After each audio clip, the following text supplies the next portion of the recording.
It's usually at this stage of the show where we throw Dave and myself into the deep end of the nut stuff and get to do all the crazy stuff they do. But it's my show, and we don't have the budget for that. So we're going to stick to the bolt stuff.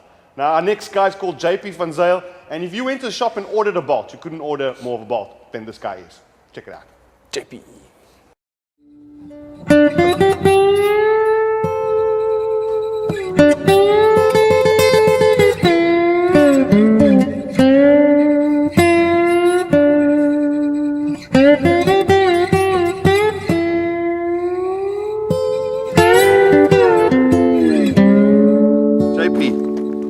This is a NASCAR replica, the old stickers on the side thing and the tabs on the windscreen.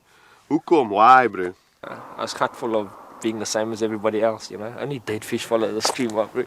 You know, a lot of people out there, they read a lot of magazines and they're so worried about the colors and whatnot that they're going to choose and if this is going to be right and if that's going to be right. But as far as I'm concerned, but at the end of the day, you're pulling the money out your pocket, you're spending the money on the car, you make it look what you want to do, you know.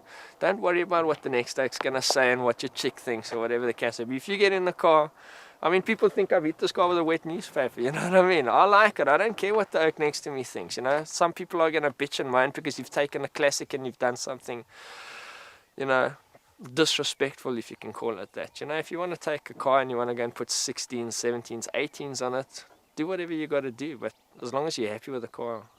Give us a squiz of the motor then. Tell us a bit about it, bro. This is a small block Ford. This is a small block Ford. It's a 302 cubic inch, which translates to 5 liters. Slowly. Slowly. It's a 380 what? 302 cubic inches. 302. How can we live in the past like that? Why can't it be measured in decimeters or? What year is this car again? 1972, Phil. 1972. We had the metric system by then. I remember. It's American. So how many cylinders? This has got 8 cylinders. They're quite tightly packed there. It looks smaller than the other ones. Yeah, No, this is a small block. So So I'm it's picking up stuff there. I'm of doing well. of the lot that we've seen on the strip. This is the smallest V8 of the lot. The 72 fella in this particular one, I've always liked the over and under headlights. It's just they look a little bit more menacing than the rest of the cars. Do you know, you always got some picture in your mind, you think the car's going to look like X, Y, and Z. By the time you finish, it looks like A, B, and C. You know, I mean, it's totally ridiculous, and a piggy bank goes with it, you know. Is that part of the hot rodding thing? Is like try and get a car for as little as possible and fix it up? It's like a passion. If that's the car you want, you don't care how much it is.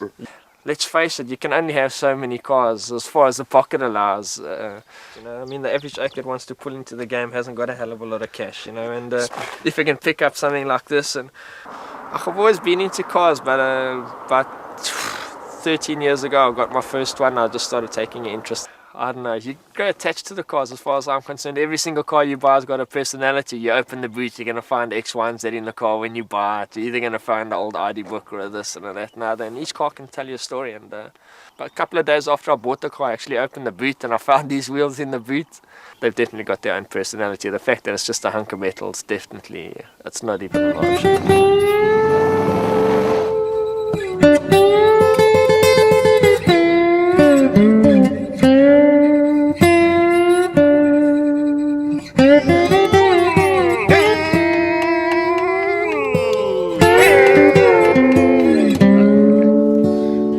First hot rod to take on Ronnie's Sex Shop oval track. Now, what is an oval track, I hear you ask? What's an oval track?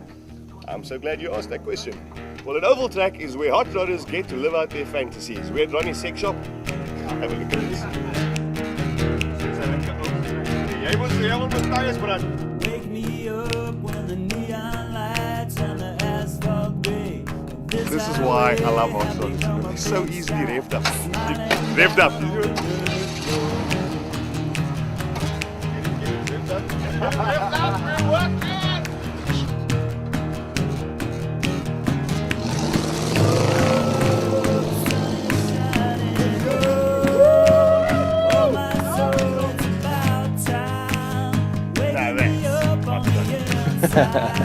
Look at the smiles on my face, it's great. Nothing better than misbehaving and you can get away with it.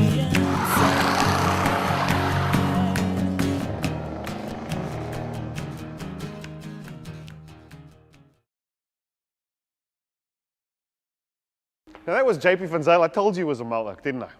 Well, to end of the show, we're going to do what not to do with your car section. Dave, what's wrong with this picture?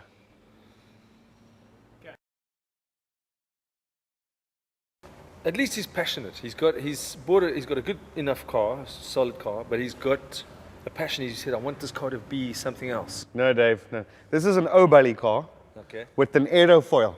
What's an aerofoil do? This is supposed to direct air over the rear end so it can give more traction. The truth is, this thing is holding the car back. If you take this off, you're going to get another couple of k's per hour out of it. But you realize that he's got removable suckers on there, so you can actually take it off. No, bro, that is screwed onto the back. Tell me what a good aerofoil looks like. A good Aerofoil. a good one. Yeah. Hold yourself, my bro. Hold myself back from myself. Hold yourself back from yourself because we've got this one. Now this is what happens when you've got too much time, a hammer, nails, and some wood laying around. And he spelled street rod wrong. You can't even get the rod part right. Well, it's official. There are people out there that clearly do not know what to do with custom cars. Now, I'm Kurt Schoenert, and this is Dave Levinson, and you've been watching Nuts and Bolts. Now, if you give us more money, we'll have more episodes.